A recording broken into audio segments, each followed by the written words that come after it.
இந்த கோயில பாக்குறதுக்கு படும் பயங்கரமா இருக்குது. அதே சமயம் அதை பார்க்க அழகாவும் இருக்குதுயா. ஏய் ராணி, நீ சொல்றது ரெண்டுமே ரெண்டு எக்ஸ்ட்ரீம்.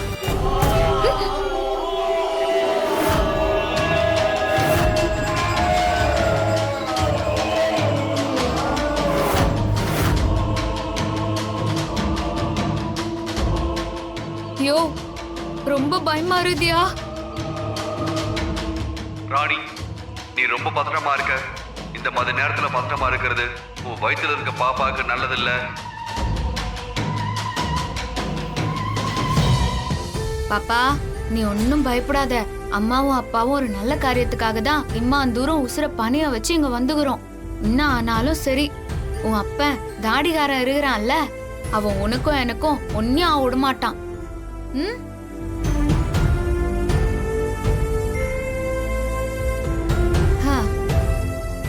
இந்த பாரு, தாடிகாரன் நம்மளோட தான் இருக்கிறான். அதனால நீ தைரியமா இருக்கணும். நீ தைரியமா இருந்தா தானே அம்மாவும் தெம்பா எல்லாத்தையும் செய்ய முடியும். உன் அப்பா நம்மளோட இருக்க சொல்ல என்ன பயம் இருக்குது சொல்லு. பாப்பா, அப்பா இருக்கேன். உனக்கும் அம்மாக்கும் நான் ஒன்னும் ஆக விட மாட்டேன், சரியா? அடுத்தவங்களுக்கு நல்லது பண்ண நினைக்கிறவங்களுக்கு எப்பவும் தைரியமா இருக்கணும். அம்மாவும் அப்பாவும் கூடவே இருக்கும்.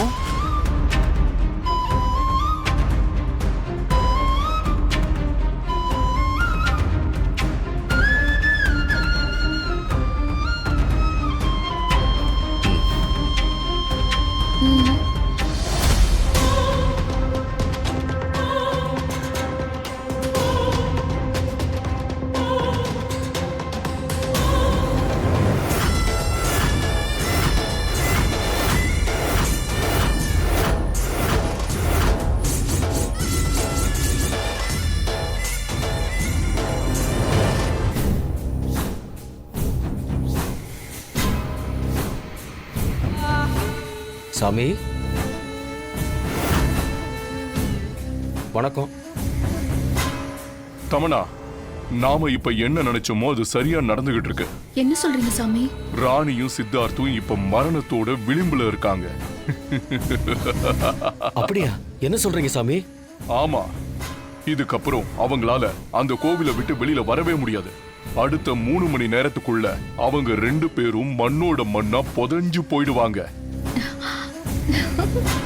ஓய்யோ, இப்போ சித்தார்த்தையும் ராணியையும் பார்க்க முடியுமா? தாராளமா. ஓம் க்ளீம் க்ரீம் ஸ்வாஹா.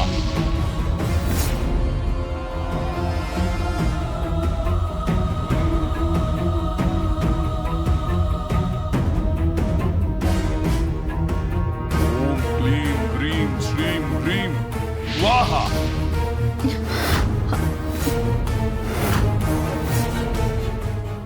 என்ன சாமி, அவங்கள காட்ட சொன்னா நீங்க வெறும் காட்ட காமிச்சிட்டு இருக்கீங்க. அதுதான் எனக்கும் ஒண்ணும் புரியல. அவங்க ஏன் என் கண்ணுக்கு தெரியலங்கிற காரணம் இப்ப எனக்கு தெரிஞ்சிரும்.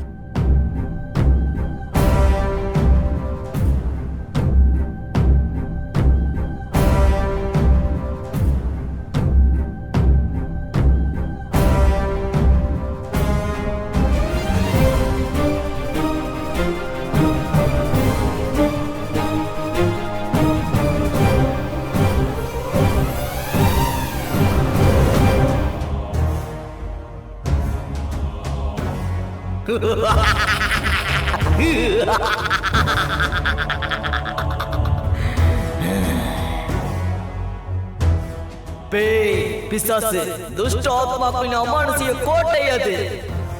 உன்னுடைய மந்திர சக்தி அந்த இடத்துல வேலை செய்யாது. அந்த கோவிலுக்குள்ள என்ன நடக்குன்றது யாருக்கும் தெரியாது.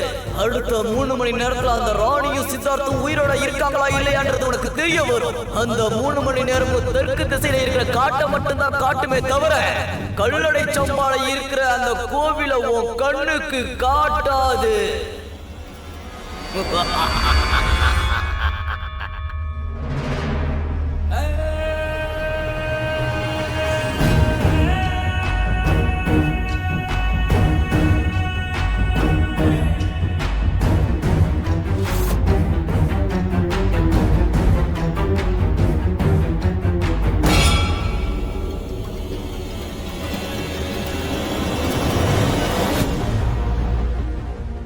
இதுக்கு தான் இவ்வளவு அவசரமா எங்களை இங்க வர சொன்னீங்களா? ரமணா, அது அமானுஷ்யம், மாய கோட்டை, பேய், பிசாசு, துண்ட ஆத்மாக்களோட ஜாதக ரகசியம் எல்லாமே அங்க இருக்கிறதுனால கடவுள் சக்தியில இருந்து எப்பேற்பட்ட மந்திரவாதி சக்தி வரைக்கும் அங்க வேலையே செய்யாது. இருந்தாலும் அங்க நடக்கிறத தெரிஞ்சுக்க வேற ஏதாவது வழி இருக்கான்னு நான் இப்ப பூஜை பண்ணி பார்க்க போறேன்.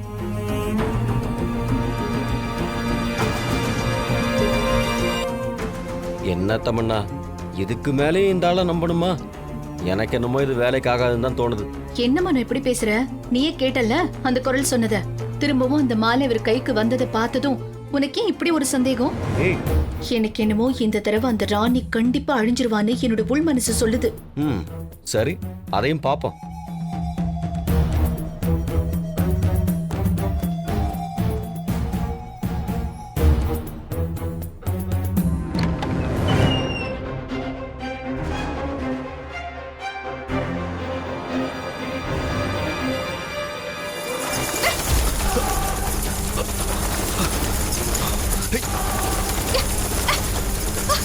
ஐயோ,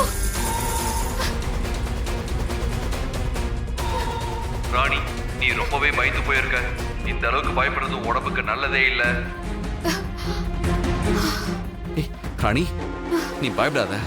நான் உன் கூட இருக்கேன்ல. தைரியமா வா, போலாம்.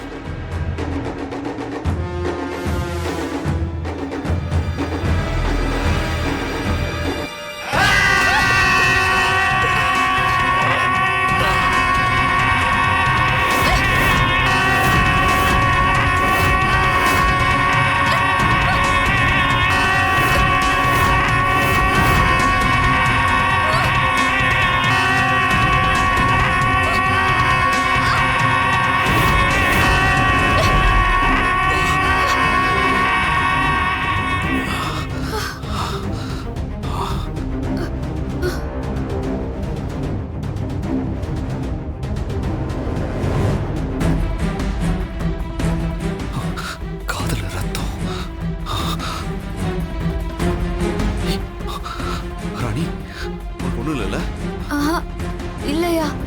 சரி வா போலாம். வா போலாம்.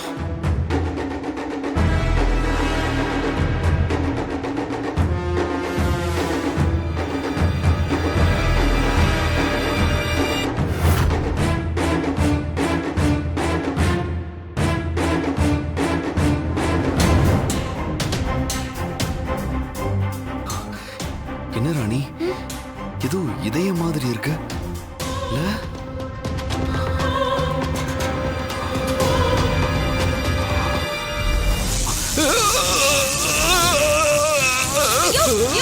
என்னாச்சியா?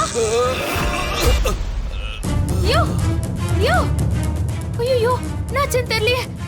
யோ, என்னயா? ஐயோ, என்னயா ஆளே மாறிட்டுங்கிற? யோ, தாடிகாரா, என்னயா?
யோ உனக்கு ஒன்னும் ஆகலல்ல? ராணி எனக்கு ஒன்றும் ஆகல, நான் நல்லா தான் இருக்கேன். யோ உனக்கு நெசமாவே ஒன்னும் ஆகலையா? நான் நான் ரொம்ப பயந்து போயிட்டேயா. ராணி பாரு, நான் நல்லா தான் இருக்கேன். ராணி அதான் எனக்கு ஒன்றும் ஆகலைன்னு சொல்றேன்ல. அப்படியே எனக்கு ஏதாவது ஒன்று ஆனாலும் அந்த சாவித்திரி யமன் கிட்ட போராடி எப்படி அவ புருஷ உசுர மீட் எடுத்துட்டு வந்தாலோ அதே மாதிரி எனக்கு ஒண்ணுனா எப்படியாச்சும் நீ போராடி என்னை மீட்டு கொண்டு வந்துருவோன்னு எனக்கு நம்பிக்கை இருக்கு ராணி. யோ என்னயா நீ சிரிச்சுன்னு இருக்கிற? பூசாரி சொன்ன மாதிரியும் அந்த பெரியவர் சொன்ன மாதிரியும் இதுக்குள்ளார எல்லாமே படு பயங்கரமா மாய மந்திரம் நிறைய இருக்குதியா. ராணி இதெல்லாம் தெரிஞ்சு எல்லாத்துக்கும் துணிஞ்சுதானே உள்ள வந்திருக்கோம். முதல்ல நாம அந்த ரகசிய அறைக்குள்ள போவோம். அப்பதான் பசுபதியோட நிலைமையை நாம சரி பண்ண முடியும். அதோட பாப்பாவுக்கும் எந்த ஆபத்து வராம நம்மால தடுக்க முடியும். எந்த பிரச்சனை வந்தாலும் அதை நம்ம தாண்டி போயாகணும்.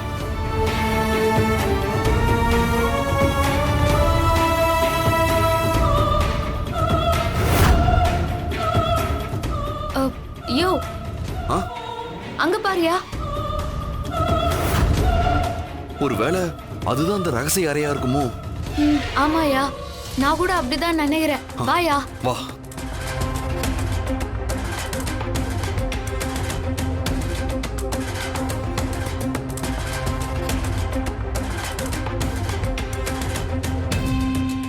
வாயா உள்ள போலாம்.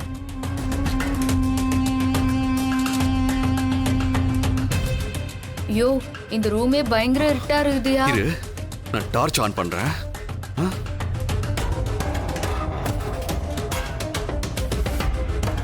ராணி எப்படி இதுக்குள்ள போய் தானே ஆகணும். வா போலாம். ஏய் ராணி, ஒரு நிமிஷம். ரகசிய அறைக்கு யாராவது ரகசிய அறைன்னு பேர் போடுவாங்களா? யோசிக்காம வந்துட்டோமே. ஐயோ ஆமாயா. ஆ, வாயா சரி, போலாம். வா போயிடலாம். யோ ஆ? என்ன? அங்க பாரியா.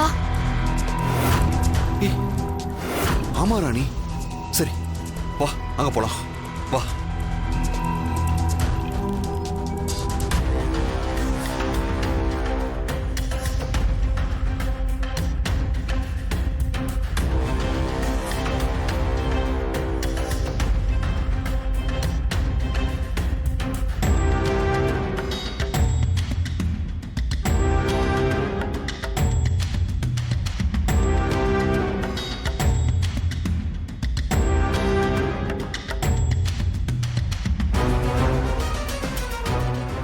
யோ என்ன? உள்ளுக்குள்ளார ஏதோ மரம் மாதிரி இருக்குது. அந்த மரத்துல என்னமோ எழுதிக்குதியா. அது என்னன்னு கொஞ்சம் பாரேன்.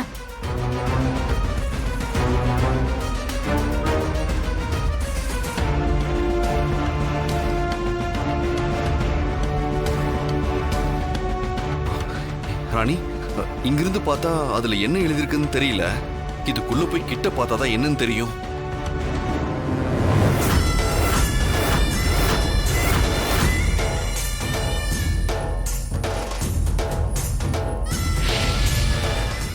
பாக்கே வா.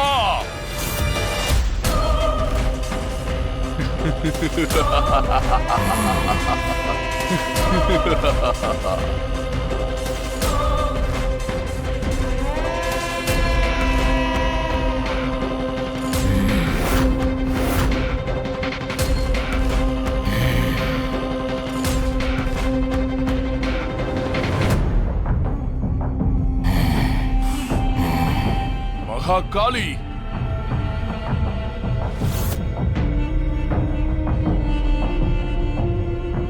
இது எல்லாமே உனக்கு தான். பாக், எடுத்துக்கோ.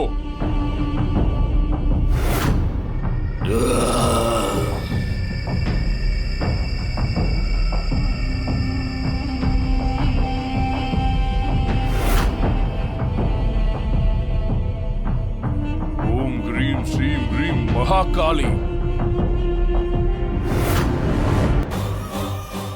பாக், இதுல எல்லா ரத்தமும் கலந்து இருக்கு. ஐயோ, இந்தா சாப்பிடு.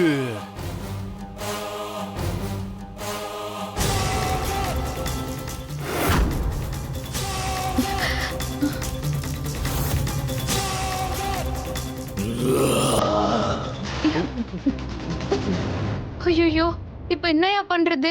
ராணி, நீ ஒவ்வொரு முறையும் அந்த ஓட்டையை மூடும் போதெல்லாம் பூட்டு தெரியுது, ஆனா சாவி எங்க இருக்குன்னு தெரியலையே.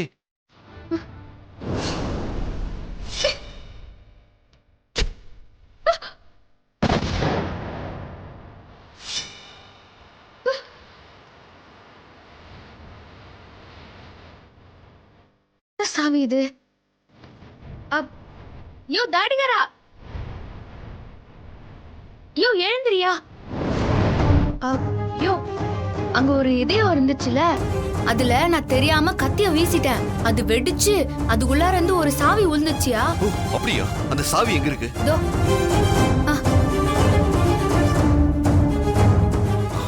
சரி இரு, இதுல செட் ஆகுதான்னு நான் பாக்குறேன். வாயா.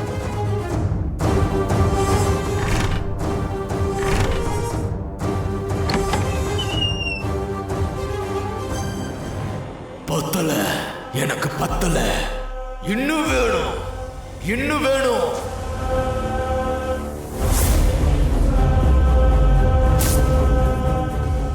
மகாகாளி, மகாகாளி.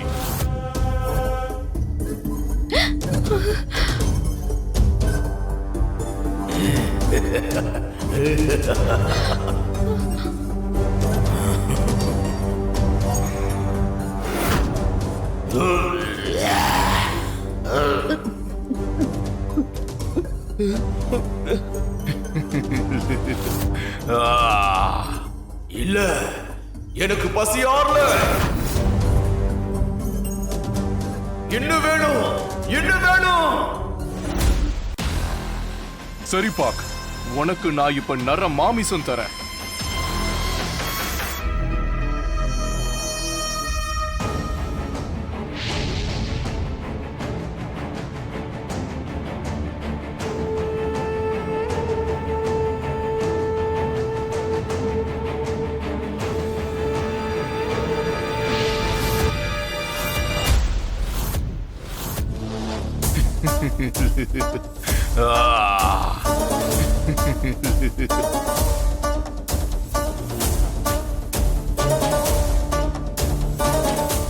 மொத்த பெண்களோட ரத்தமும் உனக்கு வேணுமா?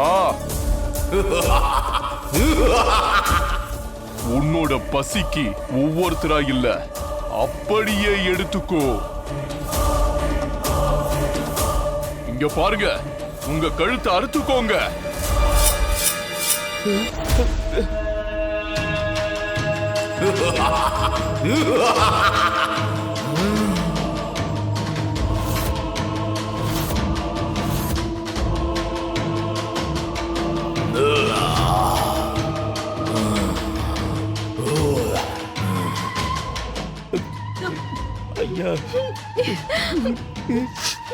அடுத்த 1 மணி நேரத்துல அந்த ராணி உன்னோட பசிக்கு இரையாக போறா. எனக்கு உடம்பு கொடுக்க போற அந்த குடும்பத்தோட வாரிசை கொண்டு வரேன்.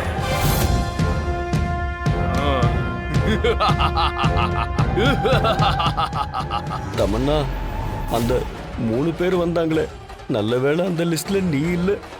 ஆமா மனு. ஐயோ, இதெல்லாம் பார்க்கவே பயமா இருக்கு. அந்த ராணி என்ன ஆக போறாளோ?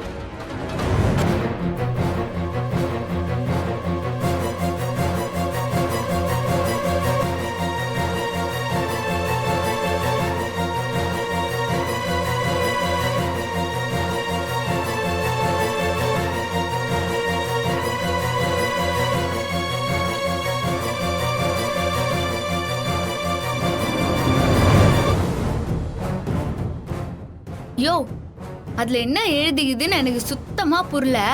உனக்கு ஏதாவது புரிதாயா? உனக்கே புரியல, எனக்கு எப்படி புரியும்?